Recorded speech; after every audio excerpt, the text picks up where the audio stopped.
This is BeatWaller, serving up the stories behind the beats and taking you straight to the soul of exceptional artists, as we sit down every week to unravel what fuels their artistic expression and creation, here on BeatWaller, with me, Jo Youle.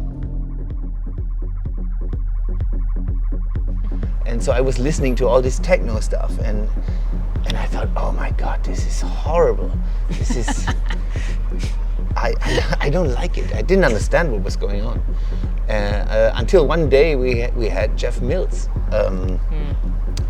play, and that kind of opened the door for me, because I understood, okay, it is actually jazz. That's how I see it now, or that's what happened to me on that night. It's I understood that this is the most open music I can think of.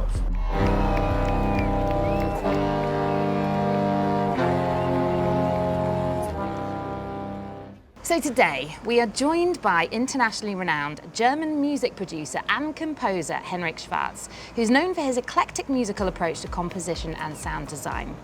As a producer and performer, he swings between electronic, classical and jazz, and there are not many artists that can be composing for the Berlin State Ballet and the Philharmonic Luxembourg 1 minute and Watergate the next. But there's something almost chameleon in the way he showcases his highly charged live techno sets in clubs, or provides the soundscape for concert performances in seated auditoriums. And that is exactly where I ran into him recently at Akasha in Ibiza.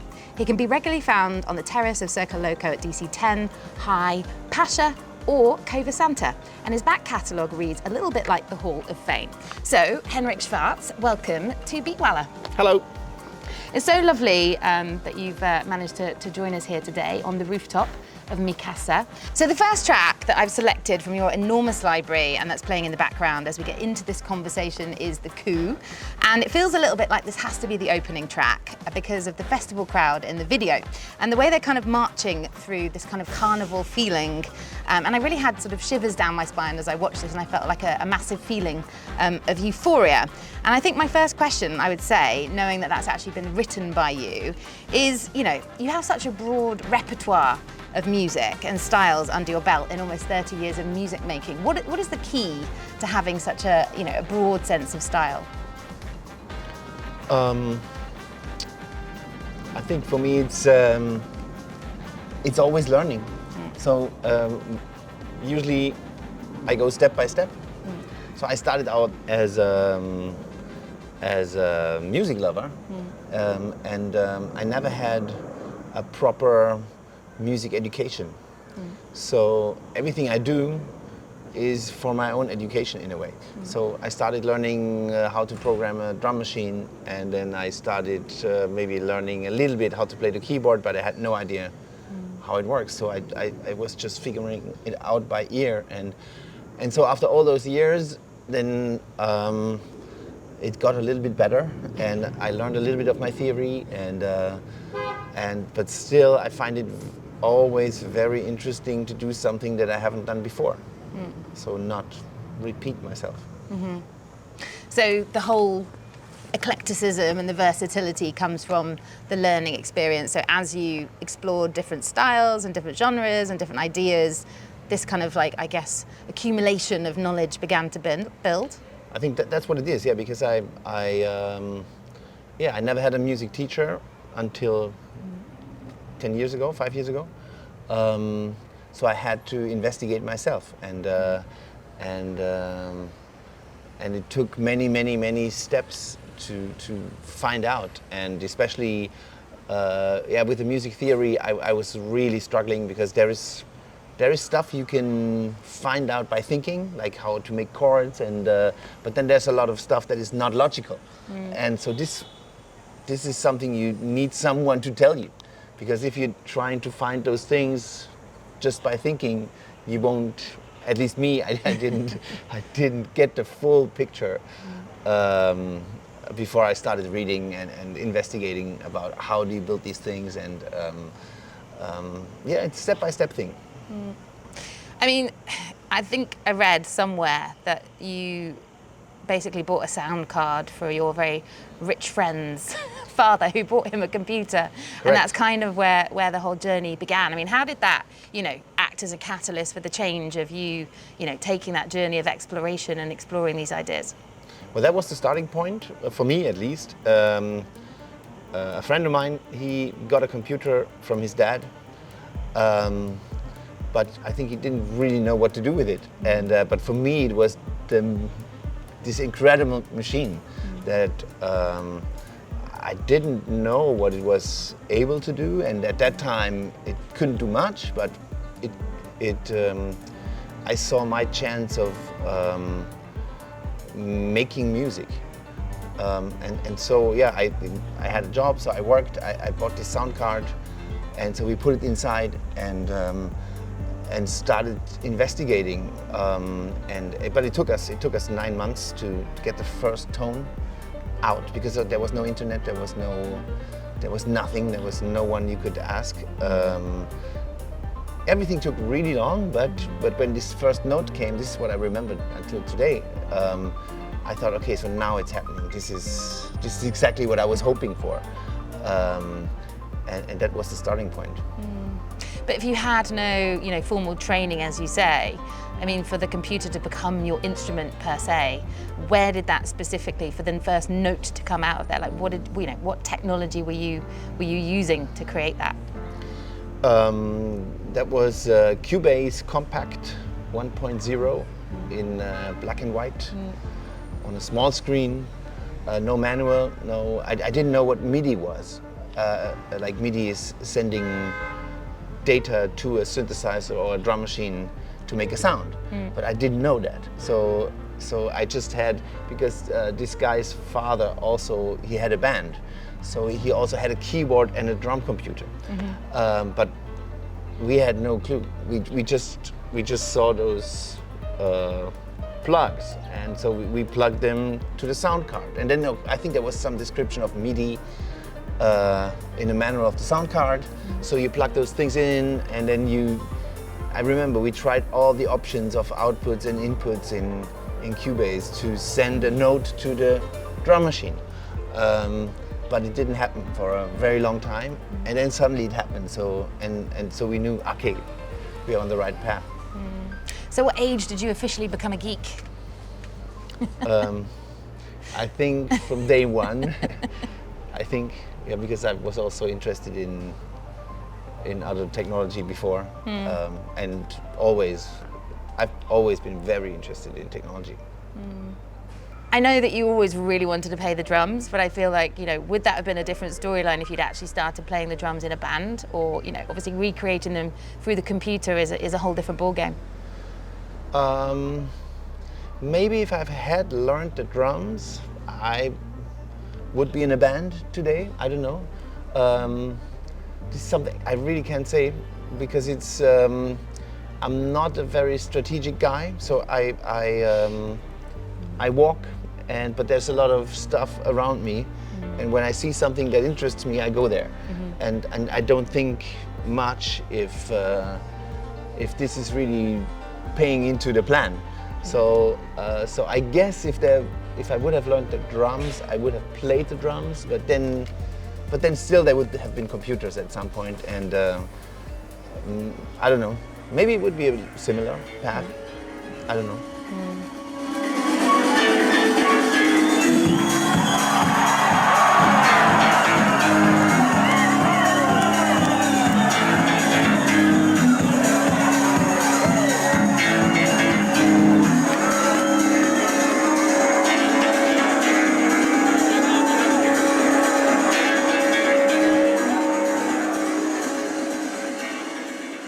You started off listening to hip hop and unpacking the samples and working out where they came from and remixing a lot of other artists. But at which point then in that journey of computerization did you start to compose your own music? Well, I started buying records, but when I listened to hip hop, I was maybe 13 or 14. This was the first music that really got me super excited. It was difficult to get at that time, I was living in South Germany. There was no record store or anything, so I had to record from the radio in the middle of the night. But then through hip hop, I started being interested in soul and jazz and funk records, and so I started buying them. And then also I slowly started DJing, and so we had a night where we played acid jazz and rare grooves and stuff like that. So these were my first DJ steps. And then when I got connected to electronic music more and more, that was more or less the same time when this computer thing started. So that's when I was 20. And immediately I was interested in creating something, because before I was making a lot of mix tapes with 2 tape recorders, stuff like that. So I was always interested in these things. So what was the first track you ever actually composed? Where did it, what was the first piece of music? Oh, I don't know. You can't remember? I don't know. I don't remember. Because it kind of started very naturally. There was this first note that we got out of the computer, then it took a little bit more to be able to get this stuff under control. And then I remember I worked 10 years in the basement of my parents' house before I thought this is actually good enough to be played out. So that was the moment when I burned a CD of my own stuff. And that was actually, I think, 10 years later, after I started experimenting.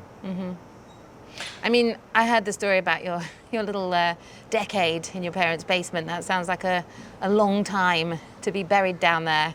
Yeah. Fiddling around with your bits of kit. And, I think that eventually someone from Mood Music took one of those tracks. Yes. and put that out, and Giles Peterson played it. Yes. Can you talk us through that story in a bit more detail?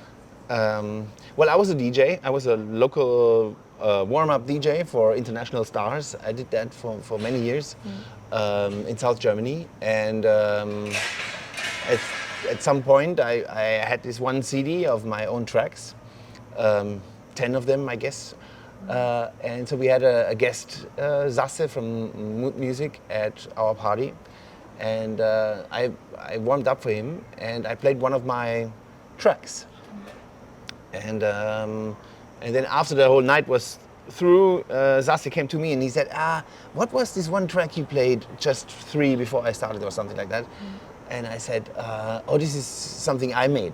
It's nothing. You can't buy it, or and he said, can you give me this CD? And it was the only CD I had, because making a CD was an expensive thing at that time. But I gave it to him. He went away, and a couple of months later he called me and he said, hey, let's make a record of this. I really like it. And of course this is, I don't know if it's still the same, because this is a dream come true. At that time, this was the biggest dream you can have as a producer, to make a record, because at that time that was your only chance. There was no digital, so you had to make that record. It was a very expensive thing, so you needed a label to make it for you, or spend a lot of your own money to make it, and don't know. So it was a very big thing that someone said, I'm going to make a record. And so he did, and then it came out, and a day after it came out, Giles Peterson played it in his show.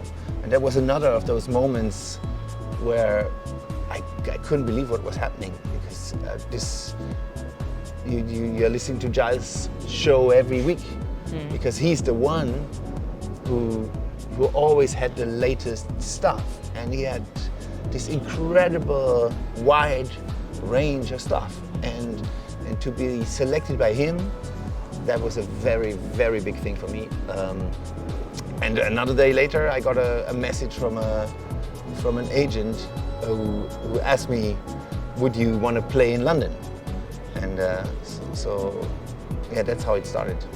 It's a bit like the John Peel, really, of the kind of new music world in many ways, the young, slightly cooler version in some ways. Yeah. I mean, where did this obsession with techno come from? Obviously, you have a very wide range of styles, but that's the one that you seem to play out. I didn't like it in the first place at all. Because I was so into funk and jazz and soul, and when the guys, we played Wednesdays, and the techno guys played Tuesdays in our local club, and because we were a strong community, I also went on Tuesday just to support them and be there. And so I was listening to all this techno stuff, and I thought, oh my God, this is horrible. This is, I don't like it. I didn't understand what was going on. Until one day we had Jeff Mills play, and that kind of opened the door for me, because I understood, okay, it is actually jazz. That's how I see it now, or that's what happened to me on that night. It's I understood that this is the most open music I can think of. So for me, this is the techno is can connect to anything, and that's also why I do connect it to anything. So all other kinds of music. So for me, this is the most essential thing, the most essential music that exists. I mean, you hit a drum. That's the basic thing. That's the essence of techno in a way for me, and maybe a hi-hat. But this very essential thing can connect to everything you can think of. And so for me, it feels like on that evening when it clicked for me, and I understood, okay, this music is even more open than the most crazy jazz I could think of. It just took me. I'm sometimes very slow, and maybe I was very slow also there. But when it clicks, then I'm 1000% there. And so for me, it was very much about this opening of possibilities. How do you think it opens? In what way? Like, can you go a little bit deeper on that for us? Well, it opens because that's how I see it. I mean, I don't know what other people say, but for me, what happens between two kick drums can be anything. And it's like, yeah, you open that space. It's the space between the two kick drums. That's what I'm talking about. That's how I feel it. And in between those two kicks, you can do anything you want. It can be so far out, but the kick drum will connect it to the people who are listening to it. And so one kick drum later, then there can be another world, and then another one later, there's another world, and the kick drum will connect it. It will make it available for you, as it will open the door. So you can have the most crazy music that you would never listen to when there's no kick drum, as a helper or as a door opener. So this is how I see it, and that's also what you do as a DJ, I guess, in the end. You have that kick drum, and it helps you bring worlds together, or can connect different worlds together, and this also never stop. I think we can go on.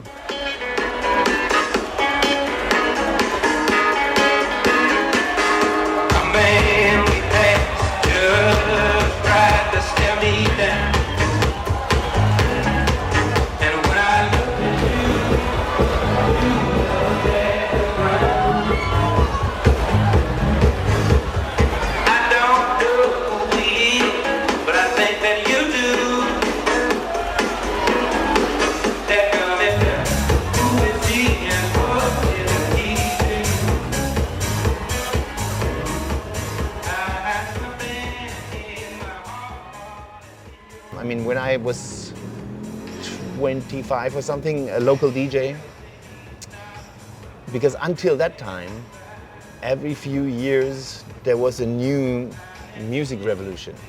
So there was hip hop, and then there was this other style, and then there was this, and then there was this, and it changed all the time. So from the 80s, so every couple of, 8-7 years, you had a completely new music style and a new music youth culture. But when techno came, it stopped. There's still techno, and there's nothing that came after that. So there's no big. So when I was a young DJ, I thought, too bad, I'm too old. So techno was already running for 5 years, and I thought it's going to be over in another 5 years, and I'm just going to be too late. But now it's 30 years later. Wow. I'm still here. We're still doing this because, in the end, I think because it can connect to everything. So it can be new all the time. So it was like the experimentalism or the experientialism of jazz that was similar to techno, that kind of ability to be free within that world that kind of kept you captivated. The same freedom as in jazz, that's how it feels for me, but it's easier for a listener to get in, to open the door. So it started with Jeff Mills, and who else were you listening to? Papa Sven, or at the time, when you first started to get into it and see a different side? At that time, not so much. I know he was very influential for the whole scene. That's no, I was into Detroit techno. This was, and still is, my thing. Who? Robert Hood, all the guys at that time, Underground Resistance. It's a long list. Yeah, and there's also Kenny Larkin was very important for me, because I think he was doing something very special, very musical. Robert Hood, of course, many others. I just think it's interesting because, I mean, obviously a lot of people don't seem to think that Detroit was the birthplace of techno. It's like, it's not necessarily always heralded as the place where it actually came from.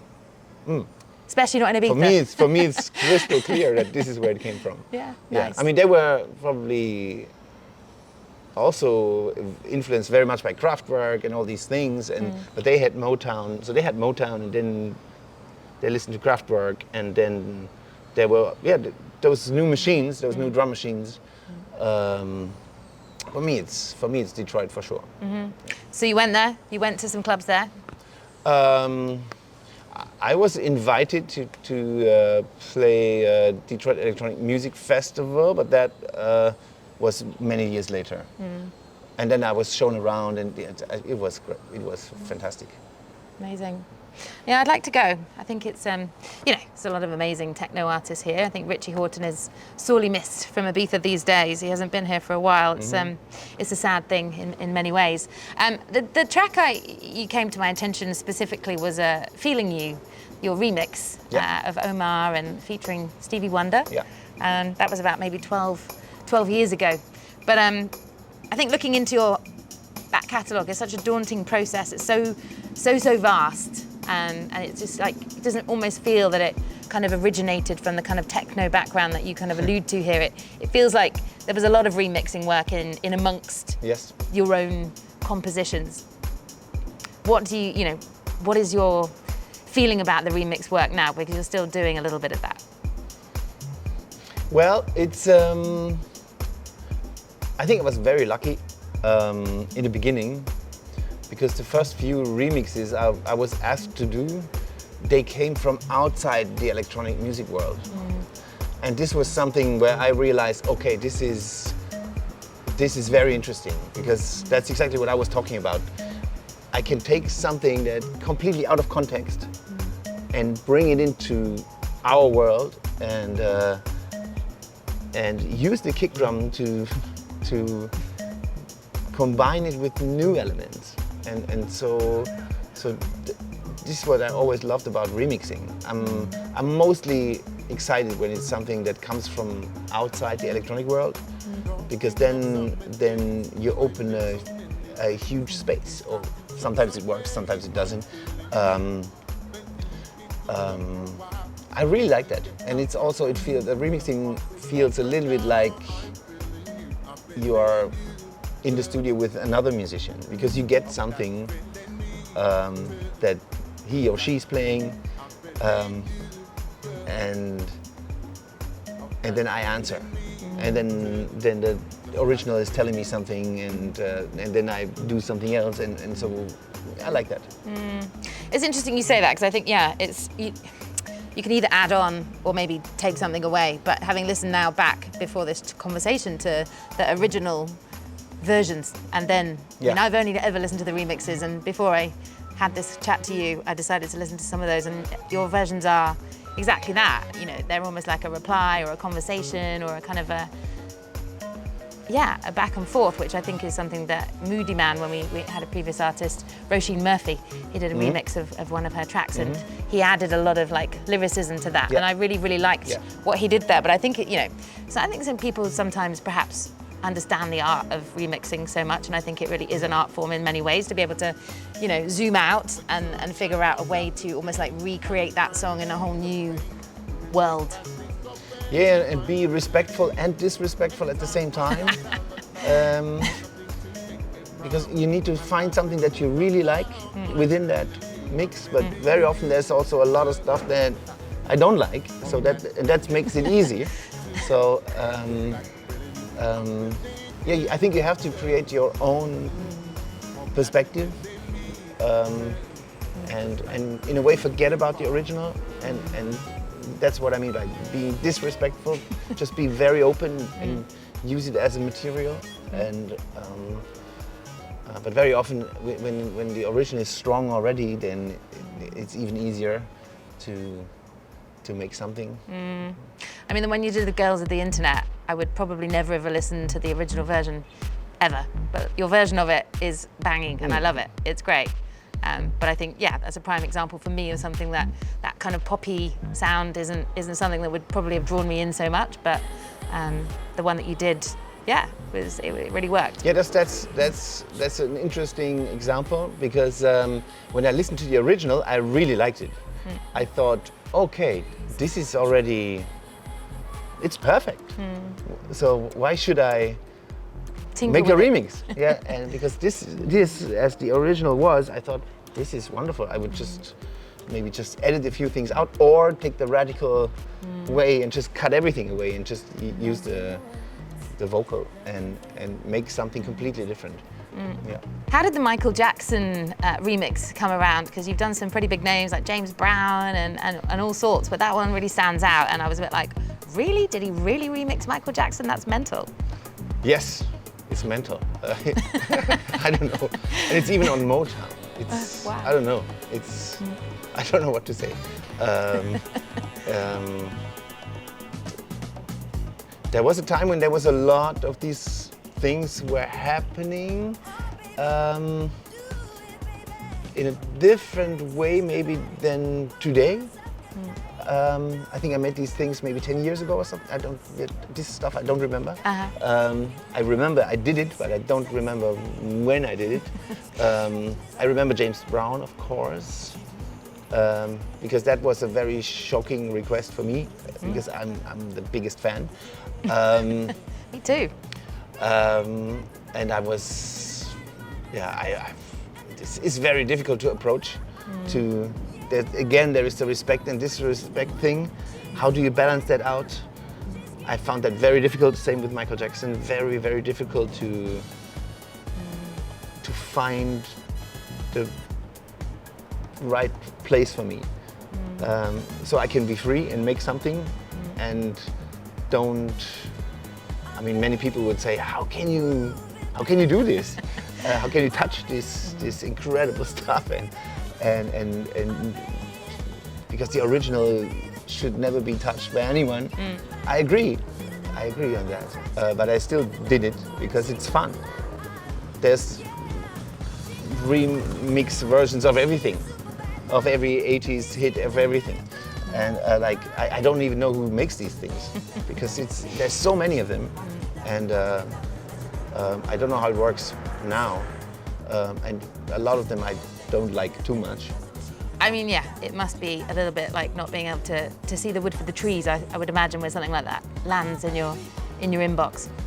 Yes, and not get too excited. Just stay cool, and this is how I approach these super classics, I would call them. I just start working, because when you start thinking too much, what can I do here? This is too great to be too big. Touched, yeah, or to change. Then I think it's not gonna work. Also with remixes of big hits, classics, it's sometimes it goes wrong because it's difficult to make this. I think it's very difficult to find the right tone. What do you think the point of a remix is? Is it to take something, as you said, that's a classic into a whole new realm, like the dance floor, or is it to find a new audience, or what is the point of it? I don't know. I have no idea. In your opinion? I don't know. It's what I can say is when someone asks me and I have an idea, then I can do it. But there's no explanation. So it's just I just make something where I have an idea, and then I'm like, yeah, okay, let's see if that works, and then I make it, and then sometimes these things, remixes, get very big, sometimes not. But it's not under my control, so I just make it in the best possible way. Yeah. I mean, I don't know. I had a radio show called The Remix, and I played exclusively remixes, and that's when I became slightly obsessed with this idea. Okay, and this is when I found your song, yeah. Feeling You, and I was like, oh my God, I just love this. And I think it's interesting, you know, there's remixing for remixing's sake, or there's reversioning things, but sometimes, as you say, it doesn't make it better, it makes it worse. It just depends. So it's just an interesting concept, I think, that someone thinks they need, you know, 5 reversions of one classic track that was already really good in the first place. Yeah. But I think, yeah. Well, what I can say is I always wanted to make it mine. So it's not, when I make a remix, it's like an original. I treat it as it would be an original track. So I really want to leave a mark, and also I want that people play the remix, or that people like the remix much more than the original. So that's all, again, where this driving force comes in. I really like doing it. You've succeeded, in my opinion. I've listened to many that are just so much better. And one of them was the London Grammar one. I mean, I'm just like, I cannot stop. I mean, the first time I found that, I must have played it at least 25 times that day. It just like, it blew my mind. And I'm a big London Grammar fan anyway. Me as well. But wasting my young years. I think the lyrics are quite poignant as well when you live in a place like Ibiza. It was, this was a difficult one for me because I'm very happy with the result, but I love her voice so much. And when you work on it, on a loop, it really, until today, I don't know how many years later it's now, when I hear it, it stays in my head for 2 weeks. This voice is so strong. It's so incredible. It's, I don't know, it's one of the most beautiful voices I know. No, I wholly concur. She's, very, very special and very, very talented and almost haunting, really. You know, almost a bit like Florence Welshie, slightly, I would say. Just like, I don't know, almost otherworldly in many ways. I agree.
that you made a track called Posidonia Oceanica in a humble nod to the secret weapon of Ibiza, which is, of course, the seaweed that breathes life and breath and air and sucks out a lot of the nasties, I think, from the underwater world and pretty much rescued us really from clubland invading the island. I think if we didn't have that to kind of offset the amount of traffic that comes through this island in the summertime because of all the amazing music that is brought here, I think we'd be in trouble. So I was very happy to see that you'd made a song that actually references that and also has such a dirty bass line.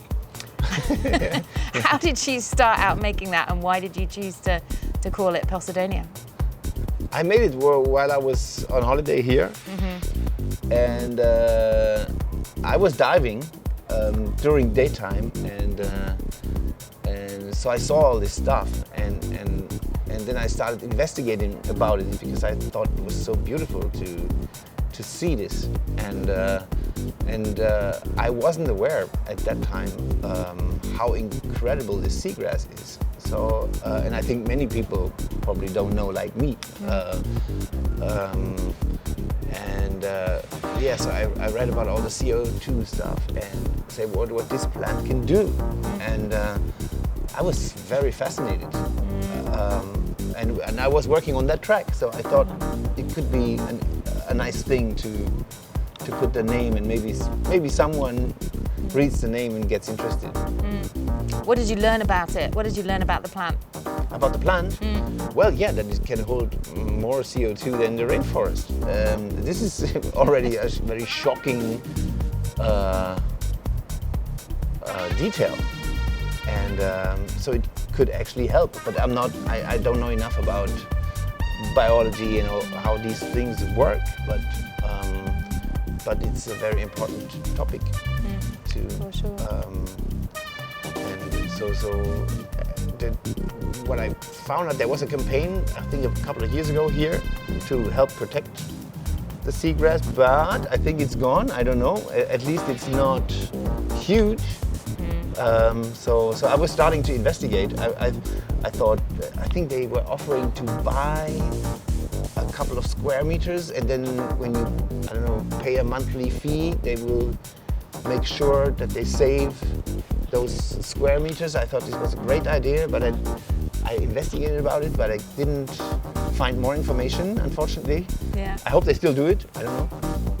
There is a lot of, campaigns. So there's the 2050 plan to sort of preserve, the 2030 plan to preserve 30% of the marine protected areas by 2030, and to keep, obviously, that ancient network alive, which without we would really be in a proper pickle. So it's an amazing thing. As you say, not a lot of people know about that. I also went diving at the weekend, and it was the first time I'd ever seen it in all its glory, and I was just blown away. Yes, exactly. It's absolutely stunning, and kind of the way it just moves with the tide.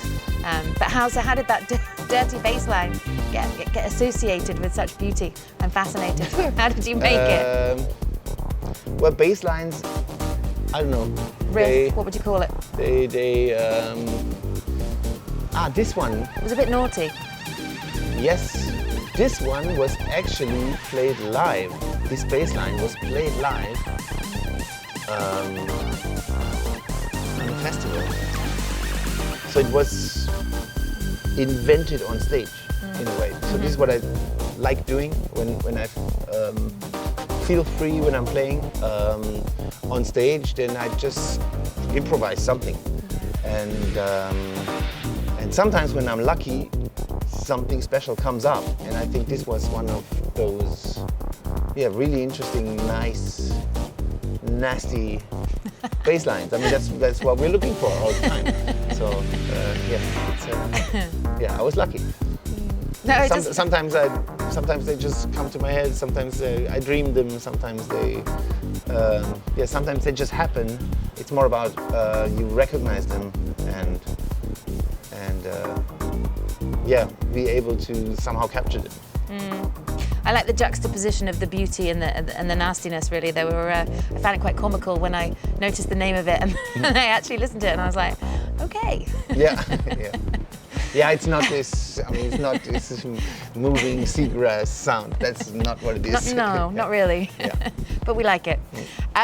When did this sort of, love affair with playing live? I know that you put out the 2007 album, and that marked the kind of start of your, journey into playing live techno and perhaps recrafting your art as more of a live laptop artist. I mean, what was that kind of change of pace like? What was that kind of transition?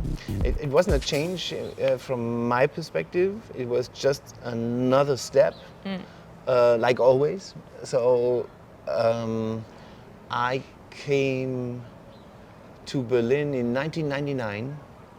I worked as an art director in a big internet company, and music was a hobby at that time. And then I heard of this new company, Ableton. They were looking for a designer for a software they were developing. So I went there, and they were at a very early stage.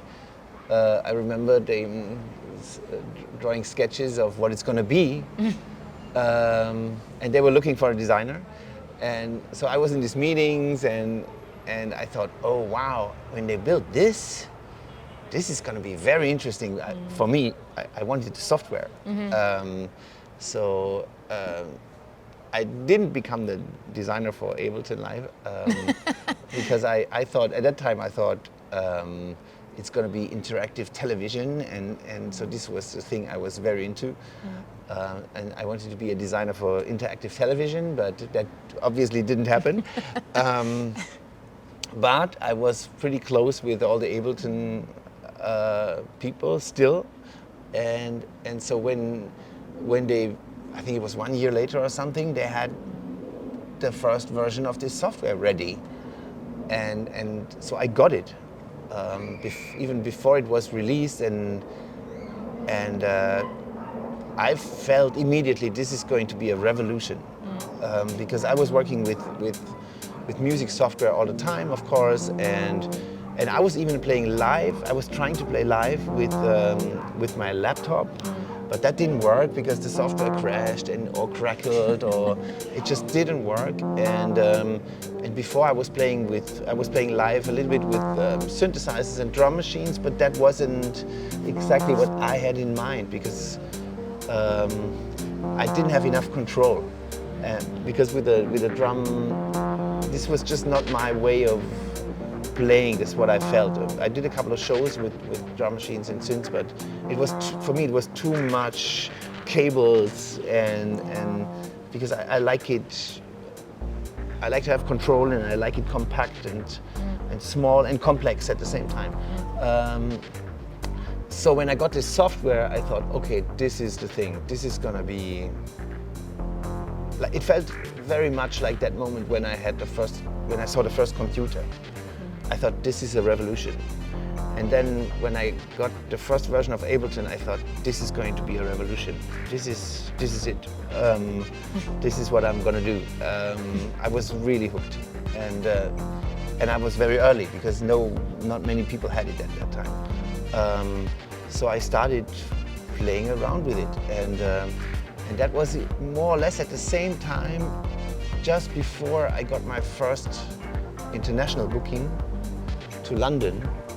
And so when I got that booking to London, I said, okay, I'm gonna DJ, that's cool, but I can also play live for an hour or something with this new software.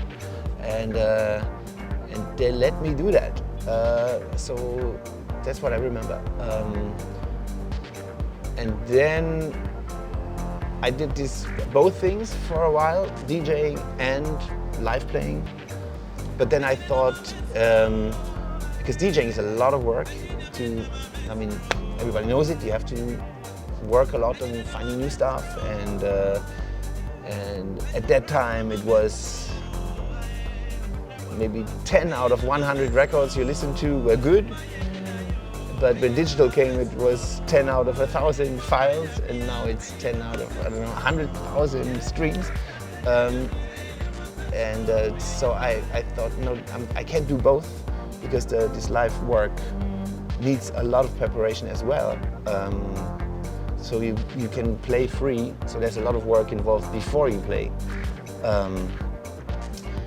And I was just so excited about it that I thought, okay, I'm gonna stop that DJ thing and let's see if this is gonna develop or if this is gonna go anywhere. Yeah, and so I stayed there. Be prepared or prepared to fail. I think one of my dear friends once told me, and I think it's the same with live radio and you know, pre-recording something. Pre-recording something takes, you know, days and days of prep, and doing a live show is like, you know, you can just make it up as you go along. And having witnessed you doing that exactly at Akasha, yeah, it was a joy to witness. I really enjoyed watching the live set you played at the Awakenings Festival, and the little man in the crowd as you dropped a bit of Bill Withers falling off of his mate's shoulders. Yes.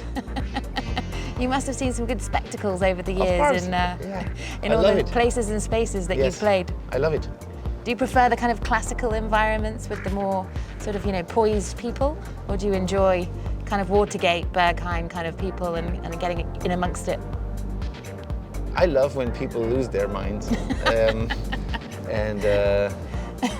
because I think that for me it was always so inspiring and still is,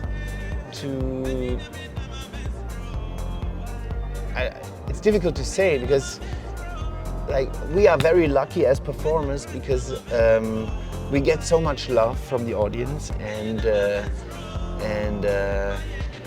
everybody thinks we are running this scene. But for me it was always, because I experienced this many times when I was a warm-up DJ. You play and it's empty, and then the first 10, 20 people come, and there's always a few of them who have so much energy. They walk in, they huge smile, and so they're bringing all this energy in, and then you have 10 of those, and the thing is buzzing. So I always loved this so much, and until today when I see someone in the crowd, or it's very often it's more than just one person, where you see they bring so much in, and for me this is what it's about in a way. So when I see that, yeah, I'm happy. So this is cool. So this is why we do it, or this is why I do it. It's a reflection of energies, or I don't know. It's something you can't really describe. But I'm very thankful when people come in who have something to give. Well, it's clear that you've got a lot to give with over 100, you know, tracks to your name, and as I say, your back catalogue is insane, and it's quite difficult to kind of make your way through the whole thing. I think I'm pretty much almost there now after many pleasant gym visits, listening on the stepper and bouncing merrily away. But I love this idea that you took the ballet to Berghain. You obviously composed a ballet album as well, but I love the fact that you felt it was going to be a good thing to do to take the ballet to Berghain. Can you tell us a little bit about that? Well, it was me who did that. It wasn't. I was invited to join them. But I mean, performing that Berghain took the ballet to Berghain. Okay. And then they chose a couple of artists who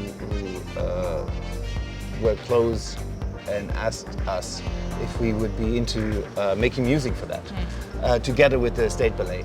I thought it was a wonderful idea. I thought it was an exciting, great project. But it goes to them, of course. They were. It was Berghain and the State Ballet who had the idea to do that, and then they asked us to make the music. I just didn't expect to see that concept in a place like that. I was like, oh wow, love to have been there. Well, it was kind of in the air, I would say, because there were a few years where the classical world and our world got closer.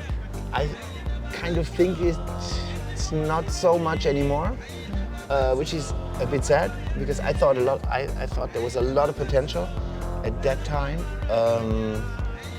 to make more of those things, and there was a great audience for that as well. So because there was ballet lovers and techno lovers coming together, and that's again where I have the feeling this is what we can do. This is what techno can do. It can bring everything together, and this was a very good example. I was very happy to be part of this. Yeah, it was very special. Amazing. I mean, I saw that you worked with the African Vocal Orchestra that worked with Paul Simon, which I'm a big Paul Simon fan. I just can't even begin to imagine. Ladysmith Black Mambazo. Yeah. And you have a lot of African-themed tracks, and I know that you worked or you spent a bit of time there early on in your career with Inner Visions. Mm-hmm. I mean, what's this obsession with kind of African music? What do you think? You know, how do you even sort of developing that through the course of time? I don't know where the obsession comes from. It's very strong. It's I guess I mean, for me it's a lot. It's a lot about rhythm, because how would I describe it?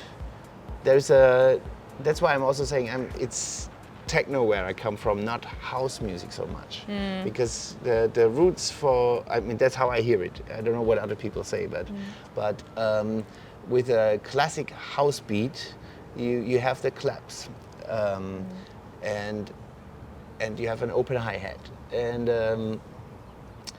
that is very different from a techno beat, where you have a kick and then you have two hi-hats. It's something completely different than the house beat. And for me, the techno beat was always much more African than the house beat was. The house beat, it comes for me more from disco. I mean, it's all kind of connected, but it's just a feeling I have. So,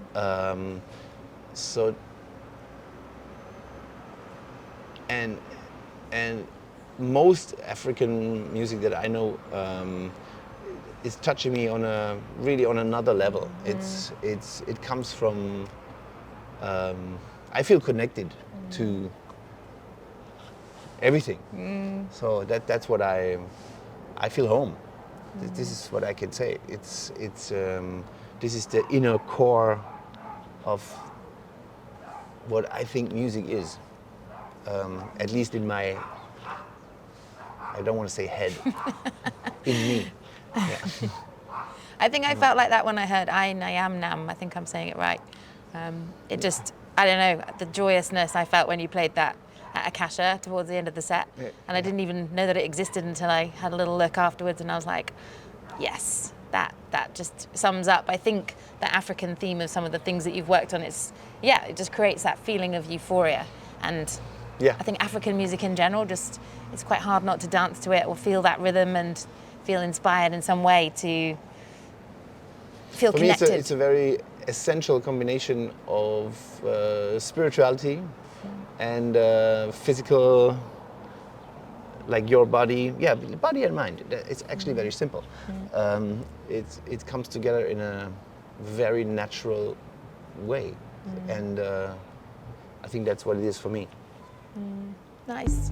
So I mean, considering you have the jazz, the classical, little jaunts into the world of ballet and the Philharmonic orchestras and, obviously techno world, if you could only play one genre of music for the rest of your days, what would it be if you had to make a decision right now? It would be techno for sure, because it has all of those other stuff in it. Yes. Yeah, I mean, from a career perspective, it's much better to just do one thing and not do 20 things. But I just couldn't. That's what I also said in the beginning. If there is something that interests me, I go there. I don't think if it makes sense or anything. But that's just how I am. And maybe tomorrow I do something completely different. Let's see. Maybe you will. I wouldn't be surprised actually, looking into your repertoire. It's pretty out there. I mean, lastly, you said you were working in the tech world, and you still kind of dip your toe in now and again. I think when good projects pop up in terms of the evolution of the technological world of music. Yes. I mean, what are you developing right now? Is there anything coming up that we need to keep our eyes out for? For sure. Yeah. There's 2 things coming up. One is super top secret, but it's going to be fantastic. The one is nearly finished. You're going to hear about it very soon. It's an instrument, or no, it's not an instrument. It's a machine to help you create music. I've worked on it with a couple of friends, with Rampa from Keine Musik and Steffen Sennert, and so we were working on it now since quite a while, but I'm very happy. It's going to be a hardware machine, and it's going to be out very soon. It's nearly finished. We just got the last parts this week, I guess.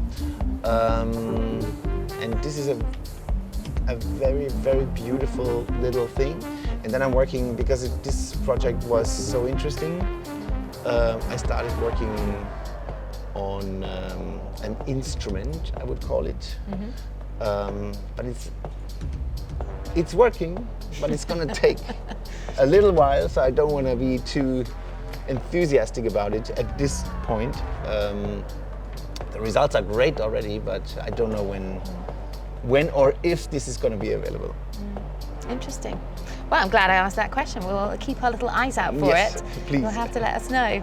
Thank you so much for joining Thanks us. for having me. Here on BeatWaller at the Mikasa Hotel. Thank you very much. Very joyous to have you back on the island. Yeah, in this beautiful setting. Could be worse. Yes.